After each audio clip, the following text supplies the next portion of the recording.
திருச்சிற்றம்பலம். திருமூலரையா திருவடிகள் போற்றி போற்றி, குருவடியும் திருவடியும் வணங்கி இந்த பதிவை ஆரம்பிக்கலாம். நண்பர்களே, நம்ம வாழ்கின்ற வாழ்க்கை நமக்கானது. இந்த உடல் நம்முடையது. இந்த உடல் அழிவில்லாதது. நாம் பயன்படுத்துகின்ற பொருளெல்லாம் நிலையானது. இந்த மாதிரி எண்ணங்கள் இருக்கிறது அப்படின்னா எல்லாத்தையுமே நம்ம திருப்பி பார்க்கணும். இப்போ நம்ம சொன்ன வார்த்தைகள், வாக்கியங்கள் எல்லாத்தையுமே நம்ம திரும்ப ஒரு முறை சொல்லி பார்த்தோம் என்றால் நகைப்புக்குரியதாகவே அது இருக்கும். ஏன் அப்படின்னா, இப்போ சொந்தமாக ஒரு வீடு நீங்கள் கட்டுறீங்க அப்படின்னா அதை பார்த்து பார்த்து கட்டுவோம். இது பல தலைமுறைகளுக்கு தாண்டி இருக்க வேண்டும் அப்படின்ட்டு. கண்டிப்பாக அது பல தலைமுறைகளை தாண்டி இருக்க வேண்டும் தான். எவ்வளவு உறுதியாக நீங்கள் அந்த வீட்டை கட்டினாலும் ஒரு காலத்திலே ஒரு நாளிலே அது அழிவுக்கு உட்படும் அப்படிங்கிறத யாராலும் மறுக்க முடியுமா? ஒரே கேள்விதான். அந்த வீடை நம்ம கட்டுறோம், அல்லது என்ன ஒரு கட்டடமாக இருந்தாலும் சரி, அது நிலையானதாக இருக்க வேண்டும் என்பது நம் மனதில் உள்ள குறிக்கோள். நிலையாகவே இருக்கட்டும். ஒரு காலகட்டத்தில் அது ஒரு நாளாவது அழிவுக்கு உட்பட்டு விடும் அப்படிங்கிறத யாருனாலையும் மறுக்க முடியுமானா கண்டிப்பாக மறுக்க முடியாது. நீங்கள் எப்படிப்பட்ட விஷயத்தை வேண்டுமானாலும் வைத்துக்கொள்ளலாம். 5000 வருடம் 6000 வருடங்கள் தாண்டி இருக்கிறது, சரி, அதற்கப்புறமும் அதுக்கு அழிவில்லையா அப்படின்னு கேட்டால் நம்மால் உறுதியிட்டு எதையும் சொல்ல முடியாது. ஏன்னா காலம் எல்லாத்தையும் மாற்ற வல்லது. அதே போல் ஒரு விஷயத்தை நம்ம தெளிவாக தெரிந்து கொள்ள வேண்டும். இந்த பூத உடலிலே உயிரானது குடிகொண்டிருக்கிறது அப்படின்னா தான் சுமந்து வந்த இந்த கர்மங்களை எல்லாம் அனுபவிப்பதற்காக இந்த உடலை சுமந்து கொண்டு இந்த உடலிலே அது தங்கி இருக்கிறது. இப்போ ரொம்ப முக்கியம், பிறக்கும் போது ஏதாவது கொண்டு வந்தோமா அப்படின்னு கேட்பாங்க. பிறக்கும் போதும் யாரும் எதையும் கொண்டு வருவதில்லை, போகும்போதும் யாரும் எதையும் கொண்டு போவதில்லை. நிறைய சொல்லியிருப்போமா இந்த வாக்கியங்களை? உண்மையா? பிறக்கும் போதும் யாரும் எதையும் கொண்டு வருவதில்லை, போகும்போதும் யாரும் எதையும் கொண்டு போவதில்லை, உண்மையா? கிடையவே கிடையாது. அதாவது பொருளாக எதையும் நாம் கொண்டு வருவதில்லை, பொருளாக எதையும் நம்மால் கொண்டு போக முடிவதும் கிடையாது. ஆனால் பிறக்கும்போது தனது முன்ஜென்ம கர்மாக்களை கொண்டு வருகிறார்கள். இறக்கும்போது செய்த நல்வினை தீவினையின் பயனாக விளைந்தவற்றையெல்லாம் கொண்டு செல்கிறார்கள். இந்த ஆன்மாவானது சுமந்து செல்கின்றது. அவரவர் செய்த நல்வினை தீவினைக்கேற்ப எல்லாமும் அமைகிறது அப்படின்னா அதில் எந்த சந்தேகமும் வேண்டாம். இப்போ நம்ம ஏற்கனவே சொன்ன மாதிரி இந்த உடலுக்கு அழிவுண்டு, உள்ளிருக்கின்ற ஆன்மாவிற்கு அழிவில்லை. உடலானது அழிந்து போகும், ஆன்மாவானது அழிவதில்லை. மாறாக இன்னொரு கூட்டை தேடி சென்று விடுகிறது. தத்தம் செய்த கர்மாவின் காரணமாக அதை அனுபவிப்பதற்காக மற்றொரு கூட்டை தேடி சென்று விடுகிறது. இந்த பிரபஞ்சத்திலே அல்லது இந்த உலகத்திலே நீங்கள் பார்க்கின்ற பொருள் யாவும் நிலையற்றது நிலையற்றது நிறைய சொல்லுவாங்க. நம்மளோட ஞானியர்கள் எல்லாம் சொல்லுவாங்க, வாழ்க்கையே நிலையற்றதடா அப்படின்னு சொல்லுவாங்க. வாழ்க்கையே நிலையற்றது அப்படின்னு சொல்லுவாங்க. வாழ்க்கையே நிலையற்றதுங்கும் போது இங்கே இருக்க பொருட்கள் ஆடம்பர பொருட்களாக இருக்கட்டும், அத்தியாவசிய பொருட்களாக இருக்கட்டும், எல்லாம் நிலையானதா அப்படின்னு கேட்டால் ஒரு மனிதனோட வாழ்க்கையே மாறி போய்விடுகிறது. இந்த பொருள் எல்லாம் மாறாமல் இருக்குமா? கண்டிப்பாக கிடையாது. அதுவும் மாற்றத்திற்கு உட்பட்டது தான். ஒரு பொருளை நம்மால் உருவாக்க முடியுமா? இந்த பஞ்சபூத ஒத்துழைப்பு இல்லாமல், இந்த பிரபஞ்சத்திலே இருந்து எந்த ஒரு பொருளையும் எடுக்காமல் புதிதாக ஒரு பொருளை நம்மால் உருவாக்க முடியுமானா முடியாது. சரி, எல்லாம் சொல்கிறாங்க இல்லையா அறிவியலாளர்கள், அதை கண்டுபிடித்தார்கள் இதை கண்டுபிடித்தார்கள்னு. கண்டுபிடித்தார்களா உருவாக்கினார்களா? கண்டுபிடித்தார்கள் என்றால் யார் தொலைத்தது? எதையோ தேடி எடுத்தால் தானே அதுக்கு பேர் கண்டுபிடிக்கிறது. அப்போ அதை யார் தொலைத்தது?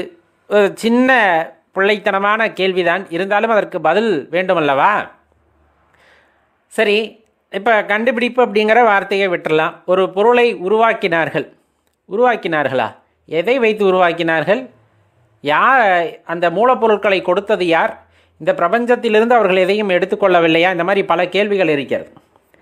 அப்போ ஒரு பொருள் புதிதாக உருவாகிறதா அப்படின்னு கேள்வி கேட்டால் வேறொரு பொருளாக இருந்து இன்னொரு பொருளாக உருமாற்றம் அடைகிறதே தவிர புதிதாக ஒரு பொருள் அங்கு பிறப்பது இல்லை. இப்போ மண், களிமண் கீழே இருக்குது, அதை மண்ணுன்னு தான் நம்ம சொல்ல முடியும். அதோட தேவையான அளவு தண்ணியை சேர்த்து அதை நல்ல பக்குவமாக பிசைஞ்சு பானை செய்கிறாங்க. இப்போ அந்த பானை செய்து முடித்ததற்கு பிறகு நாம் அதை பார்த்து என்னான்னு சொல்லணும். பானைன்னு சொல்கிறோம், சரி அதை பானைன்னு சொல்லலாமா, அல்லது அந்த மண்ணோட சேர்க்கை அப்படின்னு நம்ம சொல்லலாமா, மண்ணெல்லாம் சேர்ந்து இருக்கின்ற ஒரு உருவம் அப்படின்னு சொல்லலாமா? அப்படித்தான் இங்கே இருக்கின்ற பொருட்களை எடுத்துத்தான் எதையும் செய்ய முடியும். இங்கே இருக்கின்ற பொருட்களை எடுத்துத்தான் எதையும் கண்டுபிடிக்க முடியும். நம்ம அறிவியலாளர்கள் சொல்வது போல இந்த பிரபஞ்சத்திலே இருக்க பஞ்சபூத கூட்டை தவிர்த்து நீங்கள் எதையும் செய்து காட்ட முடியும் என்றால் அது பெரிய விஷயம்.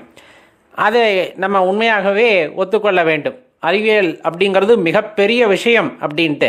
ஆனால் இந்த பஞ்சபூத சேர்க்கை தவிர்த்து நம்மால் எதுவும் செய்ய முடியவில்லை அப்படிங்கும் போது நாமும் நிலையற்றவர்கள் தான், நாம் செய்கின்ற பொருட்களும் நிலையற்றது தான் அப்படிங்கிறத தெரிஞ்சுக்கணும். இப்போ இதை ஏன் நம்ம இப்போ பேசிகிட்டு இருக்கோம், சொல்லிகிட்டு இருக்கோம்? ஒரு தெளிவான அறிவு வேண்டும் அல்லவா? எதையும் அறிந்து கொள்ளுதல் அறிவு அப்படின்னு நம்ம சொல்லுவோம். இந்த கூட்டுக்குள்ளே உயிர் வாழ்கின்றது. நம்ம ஏற்கனவே சொன்ன மாதிரி நல்வினை தீவினை பலனின் காரணமாக நாம் தூக்கி வந்த கர்ம மூட்டையின் காரணமாக அதை கழித்தற்கு ஏற்ற உடம்பை இறைவன் நல்கி இருக்கிறார். நிறைய பேர்த்துக்கு ஒரு சந்தேகம் உண்டு. என்னன்னா, இப்போ வாழும்போது நிறைய பாவங்களை செய்கிறாங்க, ஆனால் நல்லா வாழ்கிறாங்க ஐயா, கேட்கறது உண்டு அல்லவா? பொறுமையாக எல்லாத்தையுமே நீங்கள் அணுகணும். ஒரு சின்ன சின்ன தவறுகள் செய்யும் போது அதுக்கான பாதிப்பு நம்மளுக்கெல்லாம் உடனடியாக வந்துடுது. ஆனால் பெரிய தப்பு செய்கிறாங்க, நல்லா தான் வாழ்கிறாங்க அப்படின்ற அந்த கேள்வியானது நமக்குள்ளே எழும். இயற்கையில் ரொம்ப இயல்பான கேள்வி, சரியான கேள்வியும் கூட. இப்போ இந்த உடலை ஏன் இறைவன் கொடுத்தார் அப்படின்னா, நம்ம செய்த கர்மங்களை நிறைய வகைப்படுத்துவார்கள். அந்த வகையிலே நிறைய கர்மங்கள் இருக்கிறது. அதையெல்லாம் ஒரே பிறவியில் உன்னால் அனுபவிக்க முடியாது அப்படிங்கும் போது ஒரு குறிப்பிட்ட கர்மத்தை மட்டும் கழிப்பதற்காக அந்த உடலை தேர்ந்தெடுத்து அந்த ஆன்மாவானது அங்கு வருகிறது. இப்போ நிறைய பாவங்கள் செஞ்சுருக்கீங்கன்னு வச்சுக்கோங்க, உதாரணத்துக்கு தான் சொல்கிறோம். நிறைய புண்ணியங்களும் அப்படியே நீங்கள் வச்சுக்கலாம். நீங்கள் 1000 கசையடியை தாங்குற அளவுக்கு ஒரு பாவம் செஞ்சுருக்கோம். அதே போல் உடலை ரணப்படுத்துவது போல இன்னும் பாவங்களை செய்திருக்கோம். பிறர் மனசை புண்படுத்துவது போல பாவங்கள் நிறைய செஞ்சுருக்கோம். இந்த மாதிரி நிறைய பாவங்கள் அங்கே இருக்கிறது. அப்படின்னா இது அனைத்தையும் நீ ஒரே பிறவியில் அனுபவிக்க முடியுமா அப்படின்னா சில சமயங்கள் அது முடியாமல் போகும் அல்லவா? அப்போ என்னன்னா, இதில் ஒரு குறிப்பிட்ட கர்மாவை கழிப்பதற்காகனா இப்போ 1000 கசையடியை தாங்கக்கூடிய ஆற்றல் உடைய அந்த உடம்பை உங்களுக்கு கொடுத்து அந்த பிறவியிலே அந்த 1000 கசையடிகளை மட்டும் இறைவன் கொடுத்து அதை கழிக்க வைக்கின்றார். இது ஒரு உதாரணத்திற்கு தான், இதை நம்ம புரிஞ்சுக்கிறதுல தான் இருக்குது ஏன் அந்த வேறுபாடு. அப்போ இந்த பிறவியில் நான் சின்ன தவறு தான் ஏன் செஞ்சேன், அது பாருங்கள் உடனே எனக்கு நடந்துருச்சு. நான் ஒருத்தங்கிட்ட ஒரு பொய் சொல்லி ஏமாத்தினேன், ஒரு 1000 ரூபாய் ஏமாத்தினேன், ஏன்ட்ட இன்னொருத்தன் வந்து 2000 ரூபாய் ஏமாற்றிட்டான். அப்போ உடனே அது வருகிறது. ஆனால் சில பேர் பெரிய தவறுகள் செய்து வருவதில்லைன்னா இந்த ஒரு வினையை வந்து தெளிவாக தெரிஞ்சுக்குங்க. அப்போ உங்களுக்கு கொடுக்கப்பட்ட அந்த உடம்பின் மூலமாக அந்த கர்மத்தை நீங்கள் இந்த பிறவியிலே கழித்து விடலாம் என்று இருக்கும் பொழுது அந்த வினையானது மீண்டும் உங்களுக்கு வந்து சேர்ந்து விடுகிறது. ஆனால் செஞ்சது பெரிய பாவங்க. அது பாருங்கள், அவனை ஒன்றும் பாதிக்கலை அப்படின்னா தெளிவாக நான் ஏற்கனவே சொல்லிட்டேன். இந்த உடம்பானது நீங்கள் எடுத்த இந்த பிறவியில் இந்த உடம்பானது எந்த அளவு கர்மாவை தாங்க முடியுமோ, ஏன்னா ஏற்கனவே நீ நிறைய அனுபவிக்க வேண்டியது இருக்குது. இந்த பிறவிலே அந்த பெரிய கர்மத்தையும் கொடுத்தா அது உனக்கு பெரிய வலியை ஏற்படுத்த போவது இல்லை, அதை நீ உணரப்போவதும் இல்லை. அதனால தான் அதெல்லாம் கர்ம மூட்டையில் போய் சேர்ந்துடும். அப்போ இன்னொரு பிறவி எடுக்கும் பொழுது அதற்கான உடலானது கிடைக்கப்பெற்று அந்த துன்பத்தையும் நாம் அனுபவிக்க வேண்டி வரும். இதில் மாற்று கருத்து அப்படிங்கிறது இடமே இல்லை. யார் செஞ்சாங்களோ அதை அவர்கள் அனுபவித்தே ஆக வேண்டும். அறிவியலாளர்கள் கூற்றுப்படி கூட சொல்லுவாங்க இல்லையா, ஒவ்வொரு இணைக்கும் சமமான எதிர்வினை உண்டு இல்லையா? நீ என்ன வினை செய்கிறாயோ அந்த வினையை நீ அறுவடை செய்தே ஆக வேண்டும். அது உன்னை துரத்தியெல்லாம் வராது, அது உன்னுடனே தான் இருக்கின்றது, அந்த ஆன்மாவுடனே தான் அதுவும் பயணிக்கின்றது. அதனால தான் எதையும் செய்யறதுக்கு முன்னாடி 1000 தடவை யோசிச்சுட்டு செய்யுங்க அப்படின்னு சொல்கிறது. பிறர் புண்படும்படியாக வார்த்தைகளை பேசுவதும் தவறு, பிறரை புண்படுத்துவதும் தவறு, இன்னும் சொல்லப்போனால் ஒருவரை உடல் ரீதியாக துன்பப்படுத்துவதுமே தவறு. இப்படி நீங்கள் எதை வகைப்படுத்தினாலும் உங்களால் அனுபவிக்கக்கூடிய கர்மாவாக இருக்கும் பட்சத்தில் அது உடனடியாக வந்து சேர்கிறது. இல்லை அது ரொம்ப பெரிதாக இருக்கிற பட்சத்தில் அது நிறைய பரிமாற்றங்களை அடைந்து அடுத்து ஒரு விரவியை கொடுத்து அதிலே அந்த கர்மாவை தாங்குகின்ற அளவுக்கான உடல் வலிமையும் கொடுத்து அல்லது மனதையும் கொடுத்து அதை அனுபவிக்கும் போது அப்போ தான் அந்த குற்ற உணர்ச்சி. ஏன்னா நம்ம நிறைய கஷ்டங்கள் படும்போது தெரியாது, ஏன்பா நான் எதுவுமே செய்யலை இவ்வளோ கஷ்டம் வருதுன்னா எங்கேயோ விட்ட குறை தொட்ட குறை, எங்கேயோ விட்ட குறை தொட்ட குறை, அதுவாலாம் வராது. நாம் செய்யாமல் அதுவாக வராது. ஏதோ ஒரு பிறவியில் செய்தது, ஏதோ ஒருவரை புண்படுத்தும்படி நாம் பேசிய வார்த்தைகள், இந்த ஜென்மாவிலே நாம் சரியாக இருந்தாலுமே கூட அந்த வார்த்தைகள் நம்மை துளைத்து எடுக்கிறது. அப்படிங்கும் போது இதே வார்த்தைகளை நாம் யாரிடமோ பேசியிருக்கிறோம், ஒருவரின் மனதை அந்த அளவுக்கு துளைத்து எடுத்திருக்கிறது அப்படிங்கிறதான் நம்ம தெளிவாக தெரிஞ்சுக்கணும். இப்போ எதுவுமே நம்மால் ஆவது இல்லை. ஆனால் ஏன் இந்த பிறவி திரும்ப திரும்ப கிடைக்குது? எப்போ நீங்கள் இதை புரிஞ்சுக்கிட்டு, இந்த நல்வினை தீவினைனா என்னன்னு புரிஞ்சுக்கிட்டு, இந்த கர்மத்தோட அடிப்படையை புரிஞ்சுக்கிட்டு, எதுவுமே என்னால் ஆவது இல்லை என்பதை தெளிவாக புரிந்து கொண்டு வருகின்ற வினையை அவ்வாறே பார்த்து விட்டு கடந்து செல்லும் பொழுது அது எல்லாம் கழிக்கப்பட்டு விடுகிறது. இது ஞானியர்கள் தெளிவாக குறிப்பிடுவது. அதனால தான் பெரிய ஞானிகள் எல்லாம் மௌனிகளாகவே இருந்திருக்கிறார்கள். பேசுகிறோம் என்றால் அதன் விளைவாக நிறைய வினைகளை நாமே உண்டாக்கி கொள்கின்றோம். பிரச்சனைகள் வந்தாலும் அதற்கு எதிர்வினை ஆற்றாது அப்படியே கண்டுவிட்டு சென்று விடுகிறார்கள் ஞானியர்கள். அப்போ சில பேர் கேட்குறாங்க, அப்போ ஜடம் மாதிரி இருக்க சொல்கிறீங்க அப்படின்னு. ஜடம் என்பது வேறு, அதாவது எதற்கும் எதிர்வினை ஆற்றாதே என்பது இந்த இடத்தில் பேசினால் சரியாக வருமா தவறாக வருமானு நம்மளுக்கு தெரியாது. நம்ம பேசுகிறது சரியாக தப்பான்னு தெரியாது. ஆனால் பேசுகின்ற வார்த்தை ஒருவரை மீண்டும் புண்படுத்துகிறது என்னும் பொழுது அந்த கர்மாவையும் நாம் சேர்த்து தூக்க வேண்டியது இருக்கும். இப்போ அதே போல் கண்ணுக்கு எதிராக ஒரு அநியாயம் நடக்கிறது, அதர்மம் நடக்கிறது அப்படிங்கும்போது இதெல்லாம் அவன் விதித்த கர்மா அப்படின்னு நம்ம விட்டுட்டு செல்கிறோம் அப்படின்னாலுமே அங்கே பிரச்சனை. ஏன்னா நியாய அதர்மங்களையும் நாம் அறிந்திருக்க வேண்டும். அந்த நீதி தர்மம் இதெல்லாம் சொல்கிறாங்க இல்லையா, அதை பற்றியும் நாம் புரிதல் வேண்டும். கண்ணுக்கு எதிராக ஒரு உயிரை ஒருத்தர் வதைக்கிறாங்க அப்படின்னு தெரியுது, உயிர் வதை அப்படிங்கிறது அதர்மம். அதை தடுக்காமல் நாம் சென்றாலும் அதனுடைய தொடர்ச்சி அப்படிங்கிறது நமக்கு இருக்கும். அதனால தான் இந்த உலகம் இன்னும் இயங்கிக்கிட்டே இருக்குது. இந்த உலகம் இன்னும் இயங்கிக் கொண்டே இருப்பதன் காரணம் என்னன்னா, இன்னும் மனிதர்களுக்குள் அந்த புரிதல் இல்லை.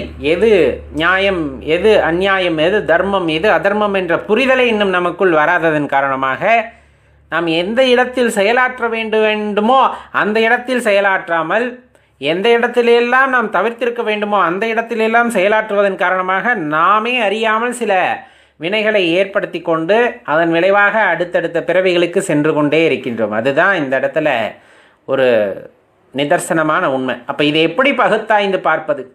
சிவன் கோயிலை ஞாபகம் வச்சுக்கோங்க. சிவன் கோயிலை ஞாபகம் வச்சுக்கோங்க.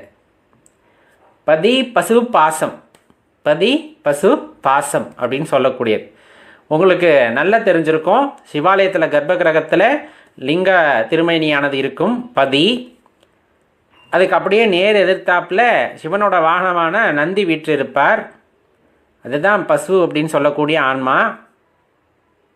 பாசம் அப்படிங்கிறது பின்னாடி பலிபீடம் இருக்கும், பின்னாடி பலிபீடமானது அமைக்கப்பட்டிருக்கும். அந்த இடத்துல தான் நம்ம கோயிலுக்குள்ளே போகும்போது நம்மக்கிட்ட இருக்க தீய எண்ணங்களை எல்லாம் அங்கே பலி கொடுத்து விட்டு போங்கள் அப்படின்னு சொல்லுவாங்க. சரி, இப்போ இதுக்கு என்ன, நம்ம பேசுனதுக்கு இதுக்கு என்ன சம்பந்தம்? எப்பவுமே பதி பசு பாசம், இந்த பசுங்கிற ஆன்மா எப்பவுமே அந்த பதியை நோக்கி இருக்க வேண்டும் அப்படின்னு சொல்லுவாங்க. அங்கே லிங்க இறைவனை பார்த்த வகையிலே இந்த வாகனமானது அமைந்திருக்கிறது என்றால், உள்முகமாக எப்பொழுதுமே இந்த ஆன்மா யாரை பார்த்து கொண்டிருக்க வேண்டும் என்றால் பதியை பார்த்து கொண்டே இருக்க வேண்டும், பதியை உணர வேண்டும். அதுதான் தெளிவாக சொல்கிறது. அந்த கடவுளை ஆன்மாவானது கண்டு கொண்டது என்றால் நம்ம தான் அந்த எல்லாத்தையும் பலி கொடுத்துறோமே, பலிபீடம் பத்திரலிங்கம்னு சொல்லக்கூடிய அந்த பலிபீடத்தில் நம்மக்கிட்ட இருக்க நல்வினை தீவினை எல்லாத்தையும் பலி கொடுத்துட்றோம். பலி கொடுத்துட்டு அமைதியாக நான் யாரை மட்டும் பார்த்துக்கிட்டு இருக்கேன், உள்ளே இருக்க பதியை மட்டும்தான் நான் பார்த்துட்டு இருக்கேன். கர்ப்ப கிரகத்துக்குள்ளே இருக்கிற பதியை மட்டும்தான் அந்த பசுவானது பார்த்து கொண்டிருக்கிறது.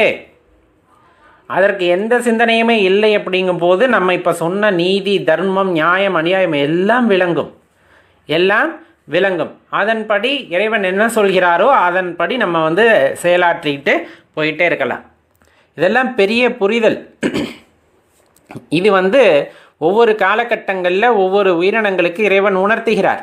நம்ம சொல்லுவாங்க இல்லையா, நந்திக்கும் நீங்கள் சிவனுக்கு இடையில போகாதீங்க அப்படின்னு. அது அங்கே மட்டும் கிடையாது. நீங்கள் அம்பிகை போனீங்கன்னா சிங்க வாகனம் இருக்கிறதுனா அதுக்கு இடையிலுமே போகக்கூடாது. எல்லாம் ஒரே தாற்பயம்தான்.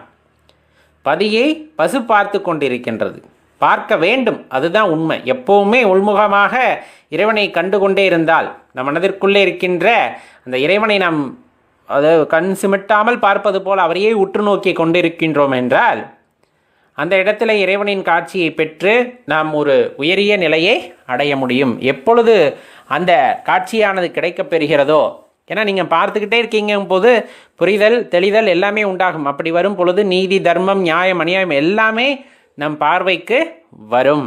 அதன்படி செயலாற்றுதல் உத்தமமாகும் அப்படிங்கிறத தெரிஞ்சுக்குங்க. அதே போல் இந்த உலகத்தில் ஏதாவது பொருளை, தேவையான பொருள் தேவையில்லாத பொருள்னு உங்களால் சொல்ல முடியுமா அப்படின்னா கட்டாயமாக சொல்ல முடியாது, சொல்லவும் கூடாது. ஏன்னா எல்லாமே ஒரு வடிவத்திலிருந்து இன்னொரு வடிவத்தை பெறும். இது தேவையில்லாதன்னு உங்களால் எதையுமே சொல்ல முடியாது. இப்போ வீட்டுக்கு ஒரு பொருள் வாங்குறீங்க, அந்த பொருளானது உடைந்து விடுகிறது என்றால் தூக்கி போட்டு விடுகிறோம். நாம் என்ன நினைக்கிறோம் அப்படின்னா, அதை உடைத்து விட்டோம், அழித்து விட்டோம், பழைய இரும்புக்கு போட்டு விட்டோம், இந்த மாதிரி ஏதோ ஒன்று நினச்சிக்கிறோம்.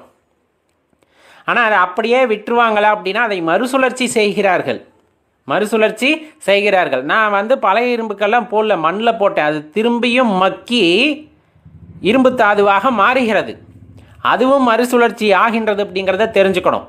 அதே போலத்தான் இந்த உடலில் இருக்கின்ற உயிரும், இந்த உடலானது கர்மத்தை தாங்க முடியாத அளவுக்கு சென்று விட்டால் இந்த கூட்டை விட்டு பிரிந்து வேறொரு கூட்டிற்கு செல்கிறது. தூங்கி எழும்புவது அப்படின்னு நம்ம சொல்லுவோம் இல்லையா, தூங்கி எழும்புவது அப்படின்னு. அந்த மாதிரி ஒரு நீண்ட விழிப்புக்கு பிறகு இந்த உடல் வேண்டாம், இன்னொரு உடலுக்கு செல்கின்றோம் என்றால் தூக்கமும் விழிப்பு நிலையும் போல இன்னொரு உடலுக்கு போவது. கிட்டத்தட்ட இது ஒரு துக்கம் கிடையாது.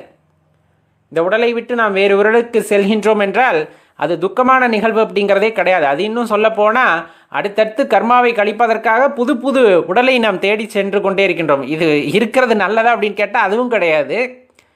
எப்போ இறைவனை உணர்ந்து இறைவனுடன் இரண்டர கலந்த நிலையில் இருக்கின்றோமோ அதுதான் சிறப்பே தவிர இந்த மாதிரி புது புது உடல்களை எடுத்து இன்னும் கர்மாக்களை சேர்த்து கொண்டே போவதனால் எந்த பலனும் இருக்கப் போவதில்லை. அது தற்காலிகமாக ஆனந்தமாக இருக்கலாம், நிரந்தர ஆனந்தமாக அது இருக்காது, உண்மையான ஆனந்தமாக அது இருக்காது. இறைவனின் திருப்பாதத்தை சேர்ந்து இருப்பது தான் உண்மையான அந்த ஆனந்த நிலையாக இருக்கும் அப்படிங்கிறத தெரிஞ்சுக்கோங்க. நம்ம திரும்ப சொல்கிறது ஒன்று தான், இந்த உடலும் மறுசுழற்சிக்கு உட்பட்டது. நல்லா யோசிச்சு பாருங்க. நல்லா ஓடி ஆடிக்கிட்டு இருக்க வரலும் இந்த உடலுக்கு இருக்கின்ற மரியாதை வேறு யாருக்குமே இருக்காது. நீங்கள் நல்லது செய்கிறீங்க அப்படிங்கும்போது வர்றப்பெல்லாம் கையெடுத்து கும்பிடுவாங்க, ஆஹா அப்படின்ட்டு. நீங்கள் கெட்டதாக செய்கிறீங்கன்னா அதே கையை நீட்டி தூற்றுவார்கள். அதெல்லாம் எந்த மாறுபாடுமே கிடையாது. இது நடமாடிக்கிட்டு இருக்கிற போது இந்த நடமாட்டம் இல்லை ஐயா. இந்த உடலானது தளர்ந்து விட்டது, இந்த உடலில் அந்த உயிர் தங்குவதற்கான ஆற்றலை இழந்து விட்டது, இந்த உயிரானது இந்த உடலை விட்டு பிரிந்து விட்டது. என்ன நடக்கும் யோசித்து பாருங்கள், என்ன நடக்கும்? அவ்வளோ ஆஜானு பாகுவான இந்த உடல், ஆஜானு பாகுவாக நல்ல நிறைய எதையெல்லாம் உண்ணக்கூடாதோ எல்லாத்தையும் உண்டுவிட்டு நல்ல உடலை பெருத்து வைத்திருக்கின்றோம். இந்த பிரபஞ்சத்திலே ஒரு குறிப்பிட்ட இடத்தை நாம் அந்த இடத்துல பிடித்து வைத்திருக்கணும். ஏதோ ஒரு இடத்த நம்ம பிடிச்சு வச்சுருக்கோம் இல்லையா. இப்போ என்ன சொல்கிறதுன்னா, கிடைத்து விட்டார்கள். இந்த உயிர் போன பிறகு பல பெயர்களை வைத்து அழைக்க ஆரம்பித்து விட்டார்கள். தூக்கி போடப்பா அப்படின்னு சொல்கிறது தான் மிச்சம். இன்னையப்பா வீட்டில் ஒரு இடத்த காத்துட்டு வச்சிட்ருக்கீங்க, தூக்கி போடுங்க அப்படின்னு சொல்லாது தான் மிச்சம். நம்ம என்ன செஞ்சுருந்தாலும் சரி, வச்சு அழகு பார்ப்பதற்கெல்லாம் இங்கு இடம் இல்லை, வைத்து அழகு பார்ப்பதற்கெல்லாம் இங்கு இடமில்லை. அந்த உயிரானது, அந்த சிவமானது அந்த உடலிலே உள்ளவரை தான் அதற்கு மதிப்பு. அந்த உடலுக்கு, பூத உடலுக்கு மதிப்பு. அதன் பிறகு அதற்கு மதிப்பு அப்படிங்கிறது இல்லாமல் போய்விடுகிறது. கொண்டு போய் கிடையாக கிடத்தியாச்சு. இப்போ மண்ணுக்குள்ளே புதைச்சாச்சு, இல்லை நெருப்பில் தகனம் செஞ்சாச்சு. என்ன மிச்சமாகும்? அப்போ இங்கே மறுசுழற்சி அப்படிங்கிறது எப்படி நடக்குது? ஏதோ ஒரு பொருளானது இன்னொரு பொருளாக மாறுமே தவிர இல்லாமல் போகாது. நம்ம சொல்கிறோம் இல்லையா, எரிச்சதுக்கப்புறம் இந்த உடல் இல்லை, ஆனால் சாம்பலானது மிஞ்சுகிறது. அதே போல் புதைத்து விட்டாச்சு, புதைத்து பல ஆண்டுகளுக்கு அப்புறம் அதை தோண்டி பார்த்தா அங்கு நம் பூத உடல் இருக்க போவதில்லை, மாறாக அதையெல்லாம் மண்ணுண்டு அந்த இடத்துல கிருமிகளாகவோ, நம்ம சொல்கிற மாதிரி வைரஸ், பாக்டீரியா, இந்த மாதிரி அந்த உடலை உண்ட கிருமிகள் பல விதமாக மாறுதல்களுக்கு உட்பட்டிருக்கும். எஞ்சிய மண்டை ஓடுகள் அங்கங்கே இருக்கும் அல்லவா, அதையெல்லாம் பார்க்கும்போது அதெல்லாம் துகளாக ஒரு சாம்பல் போல வந்துட்டு மாறி இருக்கிறது, மாவாக மாறி இருக்குன்னா இன்னொரு உருமாற்றம் அடைந்திருக்கிறது இந்த பூத உடலுமே கூட. அதுவும் அழிவுக்குட்பட்டது அல்ல, அதுவும் அழிவுக்குட்பட்டது அல்ல. இதையெல்லாம் நாம் புரிந்து கொள்ள வேண்டும், இதையெல்லாம் புரிந்து கொள்ள வேண்டும். இந்த உடலானது எனக்கு எப்படி கிடைத்தது அப்படிங்கிறத அறிந்து கொள்ள வேண்டும். தாயின் கர்ப்பத்திலே உருத்தரித்த நாளிலே ஒரு செல்லாக உயிர் பெற்ற இந்த உடலானது பல்கி பெருகி பல லட்சம் செல்களாக மாறி இந்த பூ உலகத்திலே அவதரித்து இன்னும் மேலும் மேலும் அதை அதிகரித்து ஒரு பெரிய உடலை பெற்று அந்த உடலை விட்டு உயிர் பிறந்த பின்னர் மீண்டும் ஒரு செல்லாக மாறுகிறது, மீண்டும் ஒரு செல்லாக மாறுகிறது. இது உண்மைதானே? மீண்டும் ஒரு செல்லாக உருமாறுகிறதுனா என்ன அர்த்தம்? மீண்டும் இன்னொரு உடலை தேடி அதுவானது செல்கிறது. அப்போ இந்த இயக்கமானது தொடர்ந்து கொண்டே இருக்கிறது. இந்த இயக்கமானது இந்த உலகத்திலே, இந்த பிரபஞ்சத்திலே தொடர்ந்து நடந்து கொண்டிருக்கிறது. நீங்கள் ஆசைப்பட்டாலும் சரி, ஆசைப்படாவிட்டாலும் சரி, இந்த பிரபஞ்ச இயக்கம் தொடர்ந்து நடந்து கொண்டே இருக்கும். அதில் எந்த மாறுபாடும் கிடையாது.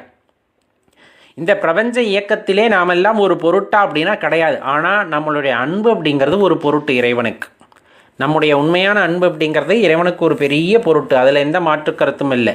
நீங்கள் செலுத்துகின்ற அந்த உண்மையான அன்பானது இறைவனை மகிழ்விக்கிறது என்றால் கண்டிப்பாக இறைவனின் பாதத்திலே ஒரு இடம் நமக்கு கிடைத்துவிடும். இப்போ இவ்வளவு நிலையற்ற வாழ்க்கையில் இருந்தாலும் நிலையான விஷயத்தை தேடி நாம் ஓடும் பொழுது, நிலையான விஷயத்தின் மீது நாம் நம்மளுடைய பற்றுதலை வைக்கும் பொழுது கண்டிப்பாக அந்த வாழ்க்கையானது ஒரு புது பொலிவுடன் இருக்கும் அப்படிங்கிறத மறந்துட வேண்டாம் நண்பர்களே. வாழ்க்கையில் நிறைய பேர் வருவாங்க போவாங்க, ஆனால் வர்றதும் இல்லை போகிறதும் இல்லை அப்படிங்கிறது அது சிவபெருமான் மட்டும்தான். ஏன் வர்றதில்லை போகிறதில்லைன்னு சொல்கிறோம்? எங்கே போகிறது, எங்கே வர்றது? உன்னுடனே இருக்கும்போது எங்கே வர்றது, எங்கே போகிறது?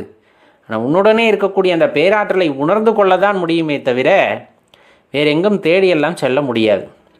தேடி செல்ல வேண்டுமென்றால் சிவலிங்கத்தை நந்தியம்பெருமான் நோக்குவது போல உள்முகமாக உள்ளே இருக்கின்ற பதியை தேடினால் மட்டுமே கண்டுகொள்ள முடியுமே தவிர புறத்தே தேடி அழிந்தால் எந்த பிரயோஜனமும் இல்லை அப்படிங்கிறதையும் நம்ம மனதார ஏற்றுக்கொண்டு தான் ஆக வேண்டும்.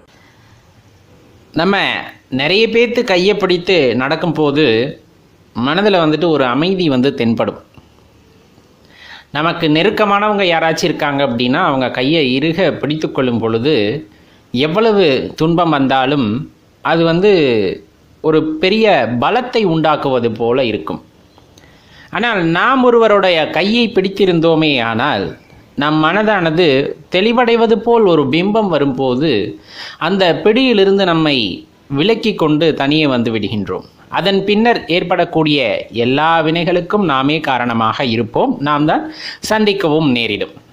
அதில் முதலாவதாக நம்ம என்ன செய்யக்கூடாதுன்னு பார்த்தோம்னா, பிற தெய்வங்களை இகழ்ந்து பேசுதல் எக்காரணம் கொண்டும் கூடாது. இந்த இடத்தில் நமது பக்தி அல்லது அந்த ஆத்மாத்மான பக்தி என்பது சிவனை பிடித்து கொண்டிருக்கும். அந்த நேரத்தில் மற்றவர்கள் எவரேனும் தவறாக பேசினாலும் நாம் எக்காரணம் கொண்டும் எந்த இறைவனையும் தவறாக பேசக்கூடாது. காரணமும் சொல்கின்றேன், கேட்டுக்கொள்ளுங்கள். நம்முடைய நம்பிக்கை என்னவென்றால் எல்லா உயிர்களும் எல்லா தெய்வங்களும் சிவத்தினுள் ஒடுக்கம் அப்படிங்கிற ஒரே விஷயம். யாராக இருக்கட்டுமே, அது பூச்சியாக, புழுவாக அல்லது கழுகாக, விலங்குகளாக, மனிதராக, யாராக இருந்தாலும் சரி, அந்த அனைத்துமே சிவத்தினுள் ஒடுக்கம்.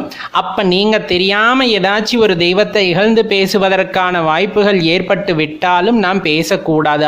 அது நம் சிவபெருமானையே தவறாக பேசுவதற்கு ஈடாகிவிடும். அதனால் எந்த தெய்வமானாலும் அந்த தெய்வத்தில் உள்ள சிவத்தை ஏற்றுக்கொள்வது தான் நம்முடைய கடமை அப்படிங்கிறத நல்லா தெரிஞ்சுக்குங்க நண்பர்களே.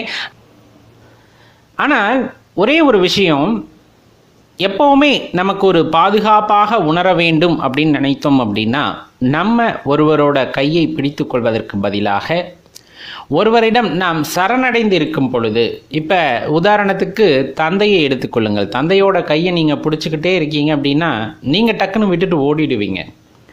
ஆனால் தந்தையோட பாசம் அப்படிங்கிறது ஒரு ஒரு உத்தமமான ஒரு விஷயம். இப்போ உங்களை கட்டி அணைத்து கொண்டிருக்கிறார், தோள் மீது ஏற்றி கொண்டிருக்கிறார், தோளில் உட்கார வச்சுட்டு போவாங்க. ஒரு திருவிழா கூட்டத்தில் எடுத்துக்கங்க, திருவிழா கூட்டத்தில் போகிறீங்க, நம்ம அப்பாவோட கையை நம்ம பிடிச்சிக்கிட்டு போகிறோம் அப்படிங்கும்போது கூட்டத்தில் நெரிசலின் காரணமாக அப்பாவோட கையை விடுவதற்கு வாய்ப்புகள் அதிகம். அதே சமயத்தில் அப்பாவோட தோளில் ஏறி உக்காந்துக்கிட்டு போகிறீங்கன்னா கண்டிப்பாக அந்த பிடியிலேருந்து நம்மால் விலக முடியாது, நம்ம தனித்தும் போக மாட்டோம். ஞானிகள் குறிப்பிடுவதும் அதைத்தான். இறைவன் மீது வைக்கின்ற பக்தி அப்படிங்கிறது நீங்கள் இறைவனை பிடித்து கொள்ளக்கூடாது, நீங்கள் இறைவனை பிடித்து கொள்ளக்கூடாது. அது சந்தர்ப்பத்திற்கு ஏற்ற மாதிரி நம்ம மனதானது சில நேரத்தில் மாறக்கூடும் என்பதால் தான் அதை குறிப்பிடுகிறார்கள். இறைவனை நீங்கள் பிடித்து கொள்ளாதீர்கள், மாறாக இறைவனிடம் நீங்கள் சரணடைந்து விடுங்கள். அவர் உங்களை பாதுகாத்து வருவார். அவர் உங்களை இறுக்கமாக பிடிச்சுக்கிறார், தூக்கி தோளில் உட்கார வச்சுக்கிறார். அப்படிங்கும்போது உங்களை எந்த காரணத்திற்காகவும் கீழே இறக்கி விட மாட்டார். எந்த சோதனைகள் வரும் பொழுதும் உங்களை மட்டும் தனியே அனுபவிக்க விட மாட்டார். எந்த காலகட்டத்திலும் உங்களை விட்டு அவர் எப்பொழுதுமே பிரியவும் மாட்டார் அப்படிங்கிற தாற்பயத்தை புரிஞ்சுக்கணும். இது ஆன்மீகத்தை பொறுத்தளவு மிகவும் உத்தமமான ஒரு விஷயம். பெரும்பாலும் பார்த்தீங்கன்னா மரணம் அப்படிங்கிறது வாழ்க்கையில் ஒரே ஒரு முறை தான் நிகழும் அப்படின்னு குறிப்பிடப்படுது. அதே போல் அது உலக உண்மை, எல்லாத்துக்குமே நல்லா தெரிஞ்சிருக்கும். அந்த மரணத்திற்கு அப்புறம் இந்த உடல் செயல்படாமல் போயிடும். அதாவது எந்த இடத்தில் அப்படியே ஸ்டன் ஆகி உடலோட செயல்பாடுகள் நிற்கிறதோ, நம்மளோட இயல்பான செயல்பாடுகள் நின்று விடுகிறதோ, அதைத்தான் நம் மரணம் என்கின்றோம். இந்த பயம் அப்படிங்கிறது பார்த்தீங்கன்னா உங்கள் மனசுக்குள்ளே வந்துச்சுன்னா உங்கள் உடல் செயல்பாடுகள் எல்லாம் தடுமாற ஆரம்பிச்சிடும். இதுவரை நீங்கள் எப்படி செயல்பட்டீங்களோ அந்த செயல்பாடானது உங்களால் அதற்கு பின் செயல்பட முடியாது. அப்போ அந்த இடத்துல சூட்சமமாக நம்ம மரணத்தோட வழியை தான் அனுபவிக்கிறோம் அப்படிங்கிறத நல்லா தெரிஞ்சுக்குங்க. அப்போ தேவையில்லாத பயங்கள் உங்களுக்குள் வந்து கொண்டே இருக்கும் போது கட்டாயமாக அது உங்களுக்கு பிரச்சனையை தான் ஏற்படுத்தும். நம்முடைய பக்தியின் வழியே செல்வதை அது தடுத்துவிடும். அதனால் தேவையற்ற பயங்களை தவிர்த்து கொள்ளுங்கள். இறைவனின் கையை நாம் பிடித்து கொள்ளும் பொழுது சில சஞ்சலங்கள் ஏற்படும் போது ஆன்மீகத்தில் நாமே அறியாமல் அந்த பிடியிலிருந்து விலகி கொள்கின்றோம். மாறாக இறைவனிடம் நாம் சரணடைந்து விடும் பொழுது, எனக்கு எது நடந்தாலும் நீயே பார்த்துக்கும் போது அவர் தூக்கி நம்மளை தோளில் உட்கார வைக்கிற மாதிரி வச்சுக்கிறார், இல்லை இறுகி அணைப்பது போல அணைத்து கொள்கின்றார். அப்படிங்கும் போது எந்த ஒரு சந்தர்ப்பத்திலும் அவர் நம்மை கைவிடுவது இல்லை. நிகழ்கின்ற துன்பங்கள் நமக்கு வேதனை அளிப்பது போல தெரிந்தாலும் உள்ள தூய்மை, உள்ளத்தில் ஏற்படுகின்ற தெளிவு நம்மை உணர வைக்கும்.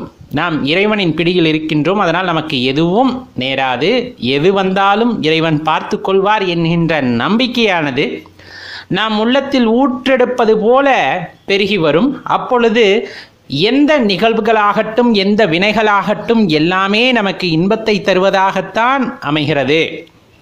அப்படின்னா அதில் மாற்று கருத்து இல்லை. அப்போ இறைவனோட கையை நீங்கள் பிடிச்சிக்குவீங்களா, இல்லை இறைவனிடம் நீங்கள் சமர்ப்பணமாகி விடுகிறீர்களா அப்படிங்கிறது தான் இந்த இடத்துல ஒரு பெரிய கேள்வி. படிப்படியாக எல்லாமே சிவம்னு உணர்ந்ததுக்கு அப்புறமா நமக்கு பயம் அப்படிங்கிறது தேவையில்லாத ஒன்று அப்படிங்கிறத நல்லா தெரிஞ்சுக்குங்க. அடுத்து ரொம்ப முக்கியமான விஷயம், எந்த முடிவெடுப்பதாக இருந்தாலும் சரி நிதானமாக முடிவெடுக்க வேண்டும் அப்படிங்கிறத தெரிஞ்சுக்கணும். இந்த இடத்துல எதையுமே உண்மைன்னு நம்பாதீங்க. ஒரு இடத்துல ஒரு விஷயம் நடக்குது அப்படிங்கும் போது இது மாயை சூழ்ந்த உலகம், அந்த மாயையிலிருந்து எவர் ஒருவர் விடுபட்டு வருகிறாரோ அவர்தான் சிவத்தை அடையாளம் காண முடியும் அப்படிங்கிறது நமக்கு நல்லா தெரியும். அப்போ ஒரு விஷயம் நடக்குது அப்படின்னா உடனே அங்கே ரியாக்ட் பண்ணாமல் அந்த சூழ்நிலைகளை அனுசரித்து அதற்கு தகுந்தாற் போல முடிவெடுப்பது தான் உத்தமம் என்பதை நன்கு தெரிந்து கொள்ளுங்கள். ரொம்ப முக்கியமான விஷயம், குறைந்தது ஒரு நாளைக்கு ஒருவருக்கேனும் அன்னதானம் செய்துவிட்டு நாம் பசியாறுவது மிகவும் சிறந்த விஷயம். சிவனடியார்களையோ சிவபக்தர்களையோ பார்த்தால் அந்த சிவனையே பார்த்ததாக நினைத்து கொண்டு அவர்களுக்கான உபச்சாரங்களை செய்து அவர்களுக்கான மரியாதையை செய்ய வேண்டிய முழு முதல் கடமை அப்படிங்கிறது இந்த நேரத்தில் தவறாமல் தெரிஞ்சுக்க வேண்டிய விஷயம். அடுத்து ரொம்ப முக்கியமாக சொல்ல போனோன்னா, வாழ்க்கையில் இன்பம் அப்படிங்கிறத நிறைய விஷயத்தை தேடுறோம். ஒன்று ஆன்மீகத்தை பொறுத்தளவு சரணாகதி, சரணடைதல் அப்படிங்கிறது இருந்தாலும் வாழ்க்கையில் வாழும் பொழுது பிறருக்காக நாம் வாழ்தல் அப்படின்னு ஒன்று இருக்குது. இன்னொன்று நாம் பிறரை பயன்படுத்தி கொள்ளல் அப்படிங்கிற மாதிரி இருக்குது. நம்ம எந்த அளவுக்கு உயரணும்னு நினைக்கிறோமோ அந்த அளவுக்கு மற்றவங்களோட உழைப்புகளை எல்லாம் எடுத்துக்கொள்வது இன்றைக்கி சமுதாயத்தில் பரவலாக எல்லா இடத்துலையும் பார்க்க முடியுது. இதில் எது உத்தமமானதுன்னா, நான் கேட்காமலே உங்களுக்கு தெரிஞ்சிருக்கும், பிறருக்காக வாழ்தல் அப்படிங்கிறது மிகப்பெரிய விஷயம். பிறருக்காக வாழ்தல் அப்படிங்கிறது மிகப்பெரிய விஷயம். ஐயா, நான் என் குழந்தைக்காக வாழ்கிறேன், எங்கள் அப்பாக்காக வாழ்கிறேன், எங்கள் அம்மாக்காக, இங்கே அதை குறிப்பிடுவது இல்லை. பிறருக்கு அப்படிங்கும் போது உங்கள் குடும்பம் சார்ந்து வந்துட்டிங்கன்னா உங்களுக்குள்ள ஒரு பிணைப்பு ஏற்பட்டு விடுகிறது. அதுவும் உங்களுக்காக வாழ்வது தான். குடும்பத்தை தாண்டி பிறருக்காக வாழ்தல், பிறர் கஷ்டப்படும் பொழுது அந்த கஷ்டத்தை நீக்குவதற்காக முயல்தல். ஒருவர் அல்லல் படுகின்றார் என்றால் அந்த ஒரு கஷ்டத்திலிருந்து அவரை மீட்டு கொண்டு வருவதற்கு நீங்கள் செய்கின்ற முயற்சி. ஒரு ஊர் கஷ்டப்படுகிறது என்றால் அந்த ஊர் மக்களை யாவும் காக்க வேண்டிய பொறுப்பை எடுத்துக்கொள்ளுதல். இந்த மாதிரி பிறருக்காக வாழ்தல். அப்படி வாழும் பொழுது நீங்கள் இறைவனுக்கு உடையவராகின்றீர்கள் அப்படிங்கிறத தெளிவாக தெரிந்து கொள்ள வேண்டும். இது சாத்தியமா? இது சாத்தியமா? கண்டிப்பாக சாத்தியம். இன்றைக்கும் பார்த்தீங்கன்னா பிறருக்காக வாழ்ந்த அந்த மனிதர்கள் அனைவரையுமே மனிதர்களுள் மகான்களாக போற்றப்படுகிறார்கள். மனிதர்களுள் மகான்களாக போற்றப்படுகிறார்கள். நிறைய பேர்த்த நம்ம உதாரணத்துக்கு சொல்ல முடியும் அல்லவா? பிறருக்காக வாழ்ந்து பெயர் பெற்றவர்கள் நம்ம நாட்டிலேயே கூட நிறைய பேர்த்த சொல்ல முடியும். ஞானிகள், ரிஷிகளாகட்டும், இல்லை அரசியல் தலைவர்களில் நிறைய பேர் மக்களுக்காகவே வாழ்ந்தவர்கள் இருக்கிறார்கள். இவர்கள் எல்லாம் மனிதர்களுள் மாணிக்கமாக உயர்ந்து காணப்படுகிறார்கள். அப்போ இந்த இடத்துல நம்ம தெரிந்து கொள்ள வேண்டிய விஷயம், பிறருக்காக தன் வாழ்க்கையை அர்ப்பணிப்பது அப்படிங்கிறது உயர்ந்த விஷயம். அது இறைவனோட அந்த கருணையை பெற்றவர்களுக்கு, இறைவனுடைய பிள்ளைகளுக்கு மட்டுமே அந்த ஆற்றலானது கிடைக்க பெறுகிறது. அவ்வாறு அந்த கிடைக்கப்பெற்ற அந்த அரும்பெரும் வாய்ப்பை வாழ்க்கையில் பயன்படுத்தி கொண்டவர்களின் பெயரானது இங்கு காலச்சுவட்டில் பொறிக்கப்படுகின்றது. காலச்சுவட்டில் பொறிக்கப்படுகிறது. மாறாக மற்றவர்களின் உழைப்பை தமக்காக பயன்படுத்தி கொள்பவர்களின் பெயர்கள் காலத்தில் எங்குமே நில்லாமல் போய்விடுகிறது. அதே போல காலையில் எந்திரிச்சமா சிவபூஜை கட்டாயமாக செய்து பழகுங்கள். அகத்தே சிவன் இருப்பது உண்மைதான். தெள்ளத் தெளிந்தாருக்கு ஜீவன் சிவலிங்கம். திரும்பவும் சொல்லி பாருங்க, தெள்ளத் தெளிந்தாருக்கு ஜீவன் சிவலிங்கம். நாம் அந்த தெளிவை பெறும் வரையிலும் நாம் கட்டாயம் சிவபூஜையை அகத்தே செய்வதற்கு முன் புறத்தே செய்தாக வேண்டும். ஒரு பிடிமானம் அப்படிங்கிறது நமக்கு வந்துருச்சுன்னா அந்த பிடிமானத்தை கொண்டு அகத்தேடல் அப்படிங்கிறது இயற்கையாகவே உருவாகிவிடும். அது வரையிலும் கட்டாயமாக நாம் புறத்தே செய்யக்கூடிய சிவபூஜைகளை அந்த முறையறிந்து செய்து வருவது மிகவும் உத்தமமான விஷயம் அப்படிங்கிறத இந்த நேரத்தில் மறந்துடக்கூடாது நண்பர்களே. முடிந்த அளவுக்கு புண்ணியங்களை செய்து சேர்த்து கொள்ளுங்கள். புண்ணியங்கள் அடுத்த பிறவிக்கு வழிவகுக்கும், இல்லைன்னா நான் சொல்லலை. ஆனால் புண்ணியங்களை தொடர்ந்து செய்து கொண்டு போகும்போது உங்கள் கர்மாக்கள் கழிந்து ஒரு நேர கட்டத்தில் இறைவனை அறியக்கூடிய சந்தர்ப்பத்தை உங்களுக்கு வழங்குவார்கள். அந்த இறைவனை அறிந்துவிட்டால் அந்த இறைவனோடு இரண்டர கலந்து விடுவதற்கும் நமக்கு வாய்ப்புகள் அந்த இடத்தில் கிடைக்கும். அப்போது நமது புண்ணியங்கள் யாவும் நிவர்த்தியாய் நாம் இறைவனோடு இரண்டர கலந்து விடுவோம். நம் பிறவிகளும் அறுக்கப்பட்டு விடும். அதனால தான் நம்ம சொல்கிறது, முடிஞ்ச அளவுக்கு புண்ணியங்களை செய்யுங்கள். ஏழை எளியவர்களுக்காகட்டும், சிவபக்தர்களுக்காகட்டும், அல்லது உங்களுக்கு யார் கஷ்டப்படுறாங்கன்னு தெரியுதோ அவங்களுக்கு முன் சென்று உதவுங்கள். இது போல நாம் செயல்பட்டோமே ஆனால் நல்ல முறையில் நமக்கு இறைவனை அடையக்கூடிய வாய்ப்பானது கிடைக்கும் அப்படிங்கிறத மறந்துட வேண்டாம். அதே போல எப்பையெல்லாம் உங்களுக்கு நேரம் கிடைக்கின்றதோ அந்த நேரங்களில் எல்லாம் சிவமந்திரத்தை உச்சரித்து கொண்டே இருப்பது, மனதில் உச்சரித்து கொண்டே இருப்பது ரொம்பவே உத்தமமான விஷயம் நண்பர்களே. பொன் பொருள் இது போன்ற சுகபோகங்களுக்கு ஆசைப்படாமல் முடிந்த அளவு நம் வழியை சரியாக தேர்வு செய்து கொள்ளும் போது நமக்கு எந்த பிரச்சனையும் ஏற்பட போவதில்லை. நமக்கான வழி சரியாக பிறக்கும் அப்படிங்கிறத நல்லா தெரிஞ்சுக்கணும். எப்போவுமே நெற்றி நிறைய விபூதி இருக்கணும். அப்பதான் மீண்டும் மீண்டும் அது நமக்கு ஞாபகப்படுத்தும் இந்த வாழ்க்கை என்பது வெறும் சாம்பல் தான் அப்படிங்கிற ஒரு விஷயத்தையும், அதே போல சிவனருளையும் அது நமக்கு பெற்றுத்தரும். கண்டிகை கட்டாயமாக அணிந்திருப்போம், அதில் எந்த மாற்று கருத்தும் இல்லை. பிறர் மனது புண்படாமல் பேச வேண்டும். அது ரொம்பவே முக்கியமான விஷயம். இந்த அளவுக்கு பிற உயிர்களுக்கு பிரச்சனை ஏற்படுத்தாமல் உயிர்வதையை செய்யாமல் இருப்பது இன்னமும் சிறப்பை கொடுக்கும். ஆரம்ப காலகட்டத்தில் இறைவன் படைச்சப்ப பார்த்தீங்க அப்படின்னா எல்லா விலங்குகளும் எல்லாருமே ஒரே இடத்துல தான் இருந்தாங்க. வேட்டையாடி சாப்பிட்டது என்னமோ உண்மைதான். ஆனால் மனிதனுக்கு 6ஆம் அறிவுன்னு ஒன்று இருக்குது. அந்த 6ஆம் அறிவை பயன்படுத்தி உண்மை எது அப்படிங்கிறத புரிஞ்சுக்கணும். அப்படிங்கிறது தான் அந்த மேம்பட்ட தேடுதல் அப்படின்னு சொல்லக்கூடியது. அந்த 6ஆம் அறிவை பயன்படுத்தி மற்ற உயிரினங்களுக்கு துன்பம் இழைக்கக்கூடாது, மற்ற உயிர்களை கொல்லக்கூடாதுன்னு தெரிஞ்சுக்கணும். அதுதான் ரொம்ப முக்கியம். வள்ளலார் பெருமான் சொல்கின்றார் அல்லவா, வாடிய பயிரை கண்ட போதெல்லாம் வாடினேன். அவர் அந்த வாடிய பயிருக்குள்ளேயும் ஆத்மாவை பார்த்திருக்கிறார். அதுதான் அந்த இடத்துல ரொம்பவே முக்கியமான விஷயம். அதே போலதான் ஒரு மனிதன் தெய்வமாவதற்கு அவனது அறிவை அறிய வேண்டும். அதுதான் ரொம்ப முக்கியமாக இந்த இடத்துல குறிப்பிடப்படுது. அதனால பிற உயிர்களுக்கு பிரச்சனைகளை ஏற்படுத்தக்கூடாது, கொல்லாமையைத்தான் வலியுறுத்துகின்றோம். கொல்லாமை அப்படிங்கிறது ரொம்பவே முக்கியமான விஷயம் இந்த இடத்துல நம்ம சொல்கிறது. அதே போல் ஆலய பராமரிப்பு அப்படிங்கிறது ரொம்ப முக்கியம். இன்றைக்கி உங்களுக்கே நல்லா தெரிஞ்சிருக்கும் சிவன் கோவில்கள் இருக்கின்ற நிலைமை என்னவென்று. முடிந்த அளவிற்கு உளவார பணிகளை செய்து அந்த ஆலயத்தை நன்முறையில் பராமரிக்க வேண்டியதும் சிவபக்தர்களின் முதன்மையான கடமை அப்படிங்கிறத நல்லா தெரிஞ்சுக்குங்க.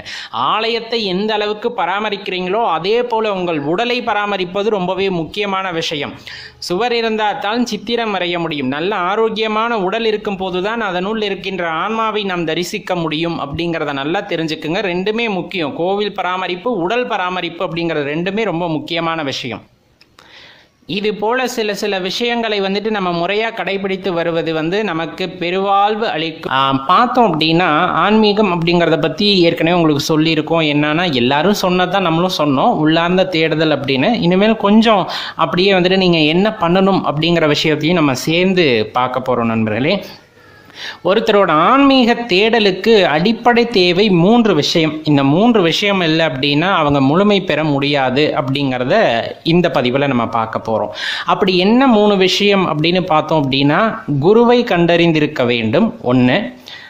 ரெண்டாவது பார்த்தீங்கன்னா நம்ம மனசுக்குள்ளே இருக்கக்கூடிய அறியாமையை அகற்றுவதற்கு தயாராக இருக்க வேண்டும், ரெண்டாவது விஷயம். மூணாவது வேட்கையானது இருக்க வேண்டும், தேடுதல் அப்படிங்கிற ஒரு விஷயமானது இருக்க வேண்டும். இந்த 3 விஷயமும் உங்ககிட்ட சரியா இருக்கு அப்படிங்கும் போது கண்டிப்பா உங்களை யாருனாலையும் அந்த ஆன்மீக பாதையிலிருந்து விலக்க முடியாது. ஆன்மீக பாதையில் போகிறது என்ன பலன் அப்படின்னோன்னா, சரணாகதி அப்படின்னு நம்ம சொல்லுவோம். எல்லாமே இறைவன் தான் அப்படின்ட்டு சில மகான்களை நீங்கள் பார்த்துருப்பீங்க. அவங்கெல்லாம் பார்த்தா உலக வாழ்க்கையில் ஈடுபடுற மாதிரியே இருக்கும். இப்போ நம்ம ரமண மகரிஷி எடுத்துக்குங்க, சமீப காலங்களில் வாழ்ந்தவங்க. மாயம்மா சித்தர்னு சொல்லுவாங்க இவங்கெல்லாம் பார்த்தா உலக வாழ்க்கையில் ஈடுபடுற மாதிரி இருக்கும். ஆனால் அவங்க எதையும் பெருசாக கண்டுக்க மாட்டாங்க. எல்லாத்தையும் வெளி தோற்றமாக தான் பார்த்தாங்களே தவிர எதுவும் தன்னை பாதிக்கும் அளவில் அவங்க வைத்து கொண்டதே கிடையாது. அதுதான் அந்த உண்மையான ஆன்மீகம் அப்படிங்கிறது. நம்ம என்ன நினைச்சுட்டு இருக்கோம், காவி அணிந்து கொள்ள வேண்டும், சந்நியாசம் போயிடணும், இது மட்டும்தான் ஆன்மீகம்னு கிடையவே கிடையாது. உலக வாழ்க்கையில் ஈடுபட்டிருந்தாலும் தான் யார் என்பதை தெளிவாக உணர்ந்த ஒருவர் உலகத்தில் நடைபெறக்கூடிய எல்லா நிகழ்வுகளிலும் கலந்து கொண்டாலும் அதிலிருந்து தனித்திருப்பார் அப்படிங்கிறது தான் ரொம்ப உண்மை. இந்த ஸ்டேட்மெண்ட்டை நீங்கள் திருப்பியும் கேட்டால் மட்டும்தான் உங்களுக்கு புரியும். உலக நடவடிக்கைகளில் ஒருவர் ஈடுபட்டாலும் தன்னை அறிந்த ஒருவர் அந்த நிகழ்வுகளிலிருந்து தன்னை வேறுபடுத்தி கொண்டுதான் இருப்பார். அந்த நிகழ்வுகளை வெறும் படமாக மட்டுமே பார்ப்பார், தனக்கு சம்பந்தம் இல்லாத ஒன்றாக மட்டுமே பார்ப்பார். ரொம்ப உண்மையான விஷயம். இதை ஆழ்ந்து புரிஞ்சுக்கிட்டிங்கன்னா உங்களுக்கு அர்த்தம் புரிஞ்சிடும். சரி, இப்போ என்ன அப்படின்னா நம்ம அந்த சொன்ன 3 விஷயம் ஏன் தேவை அப்படிங்கிறது தான் பார்க்க இருக்கோம். முதல்ல சரியான குரு கிடைக்க வேண்டும். அதாவது குரு கிடைக்கிறதுங்கிறது வேறங்க. அதாவது இப்போ நிறைய டீச்சர்ஸ் இருக்காங்க. நம்மளும் ஸ்கூலில் நிறைய டீச்சர்ஸ்கிட்ட படிச்சிருப்போம். சில டீச்சரை ரொம்ப பிடிக்கும், சில டீச்சரை பிடிக்கவே பிடிக்காது. சில பேரை பார்த்தா சரி அப்படின்ட்டு போவோம். இதில் எந்த டீச்சர் எனக்கு தேவையானதை கொடுத்தாங்களோ அவங்கள நான் நல்ல டீச்சர் அப்படின்னு நான் நினச்சிக்கிறேன். அவ்வளோதான் ரொம்ப முக்கியமாக சொல்ல வேண்டும். அதற்காக நமக்கு பிடிக்காத டீச்சர் சரியான டீச்சர் இல்லைன்னு சொல்லிட முடியுமானா கிடையவே கிடையாது. அந்த டீச்சரை வேற 4 பேத்துக்கு பிடிச்சிருக்கும், அவங்கக்கிட்ட அந்த ஈர்ப்பானது இருந்திருக்கும். அப்போ சரியான வகையில் ஒரு குருவை தேர்ந்தெடுத்தல் அப்படிங்கிறது என்னன்னா, கண்டிப்பாக ஆன்மீகத்தில் உண்மையை உணர்ந்த ஒருவர், அதாவது ஏட்டளவில் மட்டும் எல்லாத்தையும் படித்து நமக்கு சொல்பவராக இல்லாமல் அவரதின் அனுபவத்தின் வாயிலாக நமக்கு வழிகாட்டுகின்ற சத்குரு கிடைக்கும் பட்சத்தில் தான் கண்டிப்பாக நம்மளோட ஆன்மீக பாதையான பாதையானது வெற்றி பாதையாக அமையும். அதாவது இந்த ஜென்மத்திலேயே நம்ம பிறவில்லா நிலையை அடைந்து விடலாம் அந்த குருவோட வழிகாட்டுதல் இருந்தால். அதனால தான் நம்ம சொல்கிறது பார்த்திங்கன்னா, சரியான குரு அவரோட அனுபவத்திலிருந்து நமக்கு வழிகாட்டுபவராக இருக்கும் பட்சத்தில் அது நல்ல முறையில் வந்துட்டு நம்ம ஆன்மீக பாதையானது இருக்கும். இரண்டாவது, அறியாமையை அகற்ற வேண்டும் அப்படிங்கிறது. அறியாமை அப்படிங்கிறது நமக்கு அறிவு இருந்தும் எதெல்லாம் நடக்குதோ அதுக்கும் தனக்கும் சம்மந்தம் இருக்கிறதாவே நினச்சிக்கிறது தான் இந்த இடத்துல அறியாமை. எந்த ஒரு நிகழ்வுக்கும் நமக்கும் சம்பந்தமே கிடையாது. இந்த உடலானது அதில் ஈடுபடுகிறது என்றால் நமது அறியாமையின் காரணமாகத்தான் அப்படிங்கிறத நல்லா தெரிஞ்சுக்குங்க. ஒரு சண்டை வருது, ஒரு இடத்துல உங்களை வந்துட்டு புகழ்ந்து பேசுகிறாங்க, ஒரு இடத்துல உங்களை கோபப்படுத்துகிறாங்க, இதில் எதுவுமே உங்களுக்கு சம்பந்தம் இல்லை அப்படிங்கிற அந்த விஷயம் வந்துட்டு தெளிவாக இருக்கணும். அதுக்கும் எனக்கும் பெரிய சம்மந்தம் இருக்குது அப்படின்னு நினச்சிங்கன்னா அதுதான் இருக்கிறதுலையே பெரிய அறியாமை. அறியாமைனா என்ன சொல்கிறது? ஒரு விஷயத்தை அறியாமல் இருப்பது, தெளிந்து கொள்ளாமல் இருப்பது அப்படின்னு சொல்லக்கூடியது. அப்போ அறியாமையிலிருந்து நீங்கள் விடுபட வேண்டும் என்றால் பல கேள்விகளை உங்களுக்குள் கேட்க வேண்டும். அந்த கேள்விகளுக்கான விடையை உங்களுக்குள்ளே தேட வேண்டும். அது ரொம்ப முக்கியமான விஷயம். அப்போ நம்மளுக்கு இருக்க அந்த 6வது அறிவை பயன்படுத்தி இந்த நிகழ்வுக்கும் எனக்கும் என்ன சம்பந்தம் அப்படின்னு கேள்வி கேட்கக்கூடிய திறனை வளர்த்து கொள்ள வேண்டும். அதுதான் அறியாமையிலிருந்து விடுபட முயற்சி செய்தல் அப்படின்னு சொல்றது. இது 2வது முக்கியமான விஷயம். 3வது வேட்கை, அதாவது தேடுதல் வேட்கை. இப்போ அறியாமை அகன்றால் தான் நமக்கு சில விஷயங்கள் புரிய வரும். அதன் பின்னர் நம்ம தேட வேண்டும். என்னத்தை தேட போகிறோம்? நமக்குள்ள என்ன இருக்கு, உண்மையாலுமே நான் அப்படிங்கிற விஷயம் என்ன அப்படிங்கிறத பற்றி தேடுதல் இருக்கணும். இப்போ நம்ம தேடும் போது பல குழப்பங்கள் நமக்குள் எழும். அந்த குழப்பங்களுக்கெல்லாம் விடை கிடைக்க வேண்டும் என்றால் நமக்கு சத்குரு தேவை. அதாவது தனது அனுபவத்தின் வாயிலாக இறைவனை அறிந்தவர் நமக்கு குருவாக இருக்க வேண்டும் அப்படிங்கிறது தான் ரொம்பவே உண்மையான விஷயம். அப்படி பார்க்கும்போது இந்த 3 விஷயம் ஒருவருக்கு அமைந்து விட்டால் அவருக்கு பிறப்பில்லா நிலைமை அப்படிங்கிறது அவர்களோட சீரிய முயற்சியால் கிடைக்கப்பெறும் அப்படின்னு குறிப்பிடப்படுது. இந்த 3ல் ஏதாவது ஒன்று தவறினாலும் அடுத்தடுத்த பிறவிகள் நமக்கு வந்து கொண்டே தான் இருக்கும். இப்போ உண்மையான எனக்கு வழிகாட்டக்கூடிய குரு கிடைக்க வேண்டும் அப்படின்னு நீங்கள் மனசில் நினச்சிட்டிங்கன்னா செய்ய வேண்டியது ஒரே ஒரு விஷயம்தான். இறைவனை சரணாகதி அடைந்து விடுங்கள். அவரோட நாமங்களை தொடர்ந்து பூஜித்து கொண்டே இருப்பதன் மூலமாக சரியான குருவை உங்களுக்கு அவர் அடையாளம் காட்டுவார். அதன் பின் உங்களுக்கு அறியாமையை போக்கக்கூடிய வழியை சத்குருவே உங்களுக்கு காமிப்பார். அதன் பின்னால் நீங்கள் தேடுதலில் ஈடுபட்டு நீங்கள் யார் என்பதை உணர்ந்து கொள்ளலாம். இதுதாங்க ஆன்மீகத்தில் இருக்கக்கூடிய பெரிய விஷயம். இந்த 3 விஷயமும் உங்களுக்கு வந்துட்டு கைகூடி வந்துருச்சுன்னா கட்டாயமாக ஆன்மீகத்தில் ஒரு பெரிய இடத்தை அடைய போவது நீங்களாக இருப்பீர்கள் என்று நம்மால் உறுதியாக சொல்ல முடியும். நண்பர்களே, உங்கள் தேடுதலை தொடங்குங்கள். உங்களுக்கு எந்த வயதாக இருந்தாலும் சரி, எனக்கு 15 வயசு தான் ஆகுது, எனக்கு 30 வயசு தான் ஆகுது, நான் ஆன்மீகத்தில் ஈடுபட முடியுமா? கண்டிப்பாக நீங்கள் ஈடுபட்டீங்கன்னா நீங்கள் யாருன்னு தெரிஞ்சுக்கிட்டீங்கன்னா அதுக்கப்புறம் உங்களோட வாழ்க்கை ரொம்ப இனிமையாக இருக்கும். அதற்காக இந்த உலக வாழ்க்கையிலிருந்து நான் விடுபட வேண்டுமா அப்படின்னா கட்டாயமாக கிடையாது. உங்களை உணர்ந்த பின்னர் இன்னும் வாழ்க்கை இனிமையாக இருக்கும் அப்படிங்கிறத தான் நம்ம இந்த நேரத்தில் சொல்லிக்க வேண்டியது இருக்கிறது. நண்பர்களே, எல்லோரும் ஆன்மீக பாதையில் திரும்பிவிட்டால் இந்த உலகத்தில் போட்டி பொறாமைகள் இருக்காது, வஞ்சகங்கள் இருக்காது, ஏமாற்றங்கள் இருக்காது, துக்கம் என்பதே இருக்காது. அப்படிங்கிறதுனால தான் நம்ம முன்னோர்கள் அன்னையிலிருந்து இன்னும் வரலும் ஆன்மீக பாதையில் செல்வது மிகவும் உத்தமம் அப்படின்னு குறிப்பிட்டு கொண்டிருக்கிறார்கள். மறவாமல் நீங்களும் அந்த பாதையில் பயணிக்கும் போது கட்டாயமாக நமக்கு நன்மை நடைபெறும் அப்படிங்கிறத ஞாபகம் வச்சுக்கோங்க.